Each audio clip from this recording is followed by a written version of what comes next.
General Moin साहब, जो आज की ये स्टेटमेंट का जुमला है, आपसे चाहूँगा इसकी ज़रा ज़्यादा बेहतर वजाहत भी फरमा दें और इसके लिए करना क्या चाहिए उसके ऊपर भी रोशनी डालें, क्योंकि हमारे पास लामहदूद वसाइल तो है नहीं, लिमिटेड रिसोर्सेज है, डेवलपिंग कंट्री है, तो इसको उन्हीं वसाइल के अंदर बैठ के वो सेल्फ रिलायंट कौन सा प्रोसेस होगा जिसको लेकर हम आगे बढ़ेंगे।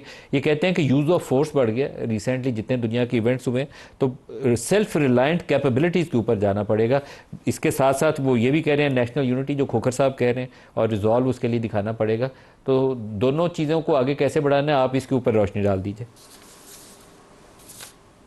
देखिए, जहाँ तक ताल्लुक है 1965 वॉर में हमारे पास ज़्यादा अमेरिकन इक्विपमेंट था, लेकिन ना हमारे पास तोपखाने के गोले थे, ना हमारे पास और सोफिस्टिकेटेड एम्यूनिशन थे। हम टोटली अमेरिका के ऊपर मोस्टली डिपेंडेंट थे।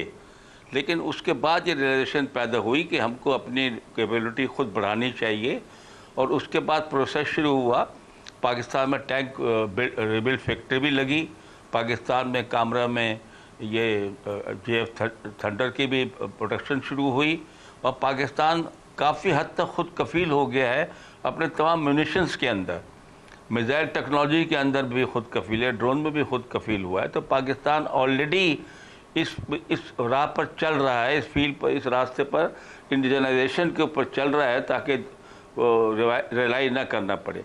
दूसरी बात जो हम कहते हैं ना कि यूज़ ऑफ फोर्स है, तो इस दुनिया में वतीरा बन गया है, और ये इसमें कोई शक की बात नहीं है। लीबिया, इराक और सीरिया कितने ममालिक तबाह कर दिए गए फोर्स के ज़रिए से, खामखा बगैर किसी वजह के।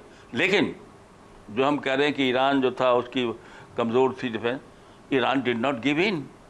वो इसराइल के सामने भी खड़ा हुआ और वो अमेरिका के सामने भी डट के खड़ा हुआ, उनकी बात नहीं सुनी उसने। और दूसरा ये हम जो कहते हैं ना कि एयरफोर्स ना हो, एयर डिफेंस ना हो, तो जी क्या होगा, फलाना होगा। अफ़गानिस्तान के पास कौन सी एयरफोर्स थी, कौन से उनके पास हथियार थे, कौन से इंडिजिनस इंडस्ट्री थी?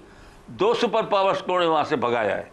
दुनिया के सबसे ज़्यादा ख़तरनाक अम्यूनिशन उनके ऊपर इस्तेमाल हुए, सबसे बड़ा बॉम्ब तोड़ो बोरे में ड्रॉप किया गया। असली चीज़ तो है कि लोगों का खड़ा होना, और जो खोखर साहब ने बात कही है, वो जो लोगों को खड़ा होना है वो जब ही होता है जबकि मुल्क में इत्तेफाक हो, मुल्क में हारमनी हो, मुल्क में सब लोग जो है वो एक मकसद के तहत जो है वो आपस में जो है वो इत्तेफाक कर लें, और उससे फिर बहुत मजबूती आती है। बाकी पाकिस्तान ने जनरेशन, जनरल मोइन साहब, आप ये बात बिल्कुल सही कह रहे हैं, लेकिन ये जो यूनिटी है मुल्क के अंदर, इसकी ये 6-7 मई की रात को तो थोड़ी सी खुशबू आनी शुरू हुई थी कि पूरी कौम इकट्ठी हो गई है, कोई दूसरी आवाज़ ही नहीं थी, एक ही आवाज़ थी सबके अंदर। हम सोचते थे ये जो PTI और इस्टेब्लिशमेंट का 2 साल से मैच चल रहा है ये अब समेटा जाएगा। मैं तो एटलीस्ट ख्वाहिशमंद था कि ये समेटा जाए, सॉर्ट आउट हो जाए। अभी फिर वहीं खड़ा है, अभी दोबारा प्रोटेस्ट की कॉल आनी है। क्यों ये दोनों करीब नहीं आ सकते, आपस में बात नहीं कर सकते? इस्टेब्लिशमेंट खड़ा करती है एक बंदे को, उसके पीछे सपोर्ट करती है, इमरान खान भी उसी में शामिल है, नवाज शरीफ भी उसी में शामिल है। तो अब अगर एक मौका है जिसमें खुद कह रहे हैं, इस्टेब्लिशमेंट की स्टेटमेंट भी कह रही है, ISPR भी कह रही है कि नेशनल यूनिटी चाहिए, रिजॉल्व चाहिए, तो एक रास्ता तो पता है कि ये चीज़ करनी है, तो करा क्यों नहीं जा रहा? दोनों तरफ से पहल क्यों नहीं हो रही? बस जी हाँ, ये सियासी लोग कह रहे हैं कि ये सियासी डायलॉग के ज़रिए से मसला हल होगा, और इमरान खान साहब को जो इसरार है कि मैं इस्टेब्लिशमेंट से मुज़ाकरात करूँगा, तो उनका ये ख्याल है कि मसले का हल वहाँ से नहीं निकलेगा।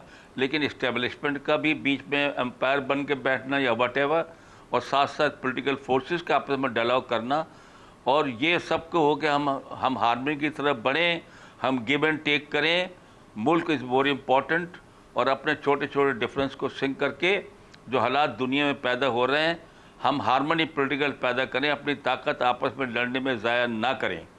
तो ये हमारे एम होना चाहिए पॉलिटिकल जो मुल्क में करने का कोशिश इसके लिए होनी चाहिए। अच्छा साहब, आपसे पता नहीं ये सियासी सवाल है, मुझे करना चाहिए कि नहीं, आप अगर इसको एड्रेस करना चाहें तो ज़रूर, अगर ना करना चाहे तो मैं आगे। मेरे ख्याल मैं तो चूंकि इस फील्ड का मास्टर नहीं और सर के होते हुए मेरी जरूरत नहीं है, बट मैं जनरल मोइन हैदर की बात को इंडोर्स करूंगा कि देखें डिफरेंसेस कहाँ नहीं होते। आपने ईरान के अंदर अगर देखें तो ईरान के अंदर जो इंटरनल उनके अंदर प्रॉब्लम्स आ रही थी, उसके अंदर यही थी कि अनरेस्ट था कुछ ना कुछ, जिसका फ़ायदा मुसाद ने उठाया, और किस तरह आके उठाया कि उन्होंने ड्रोन्स तक अंदर आके इस्टेब्लिश किया। वो ईरानी उनके हर मोहल्ले के अंदर जासूस थे, और वो इमाम मस्जिद साहब जो निकले, और वो जो खातूनें निकली है कहाँ तक उसकी रसाई। तो सर ये वो छोटी छोटी चीज़ें हैं जो कि बड़े एक कॉन्फ्लिक्ट को और फिर ये आहिस्ता आहिस्ता स्ट्रेंथन होती जाती हैं। इसलिए मैं तो यहाँ तक ही कहूँगा बड़े मुअद्दबाना तरीके से कि ज़ाती अना को कौमी मफाद पे तरजीह देनी चाहिए और आपस में मिल बैठ के कोई ना कोई, वो कहते हैं जब इंसान आपस में बैठते हैं तो एक राह निकलती। आजकल तो एआई का दौर है, वो भी कोई राह निकाल लेगा, लेकिन जब इंसान, मुसलमान, पाकिस्तान और पाकिस्तानी जब पाकिस्तान के लिए बैठेंगे तो कोई ना कोई राह निकले। सर जैसे पाकिस्तान इंडिया के कोई इशू सामने आ जाते हैं तो आप लोग पब्लिक डिप्लोमेसी से भी पीछे चले जाते हैं। आपके एनएसए कहीं बैक चैनल पे बैठे हुए दुबई में या लंदन में बैठ के बात करते थे, हमें पता तब चलता था जब ये 6 महीने पहले गुफ्तगू हो चुकी होती थी। आपने बहुत दफ़ा माजी में ऐसा किया।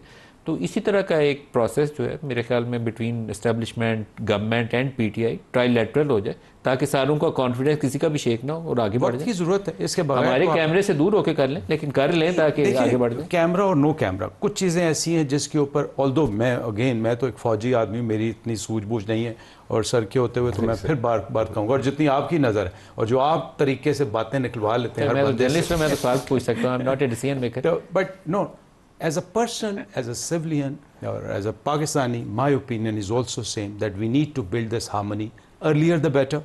And if you approach somebody, after all उस तरफ भी पाकिस्तानी है, मुहिब वतन पाकिस्तानी। मेरा ये मानना है कि पाकिस्तान में अल्हम्दुलिल्लाह रब्बिल आलमीन जब पाकिस्तानियत की बात आती है तो कोई शख्स ऐसा नहीं निकलेगा।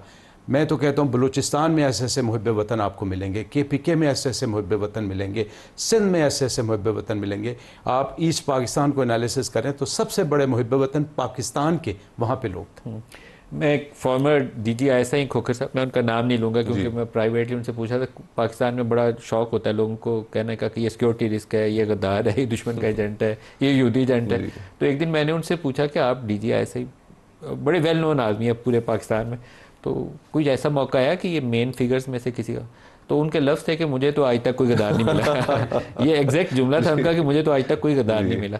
तो ये पॉलिटिकल रेटरिक, सियासी लोग तो करें तो ठीक है, लेकिन इस्टेब्लिशमेंट टैग करे किसी को तो फिर वो थोड़ी सी उसकी इम्प्लीकेशंस और तरह से हो जाती हैं। मलिक साहब, हमारे मुल्क में इस हवाले से एक तारीख मौजूद है कि जिसमें गद्दारी और कुफर के जो सर्टिफिकेट्स हैं वो हमने खुलकर बांटे, लेकिन उनका कभी अच्छा नतीजा नहीं निकला। और फिर तारीख ने ही साबित किया कि जिन लोगों के बारे में ये चीज़ें कही जाती रही, जिस तरह आपने DGI का जिक्र किया, तो तारीख भी इस चीज़ की गवाह है कि वो सारे लोग जिनके बारे में ये चीज़ें कही जाती रही, उन्होंने इस मुल्क के लिए जानें भी कुर्बान की। फॉर एग्ज़ाम्पल शहीद बेनज़ीर भुट्टो, एक ज़माना था 80s का कि जिसमें उन्हें सिक्योरिटी रिस्क कहा जाता था, लेकिन उन्होंने इस मुल्क के लिए अपनी जान दी।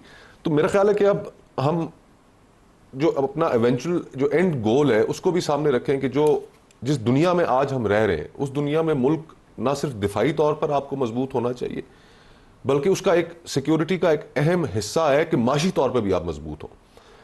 और जो सबसे बड़ी कॉस्ट है पॉलिटिकल टर्मोइल की, वो पाकिस्तान के आम अवाम अदा कर रहे हैं।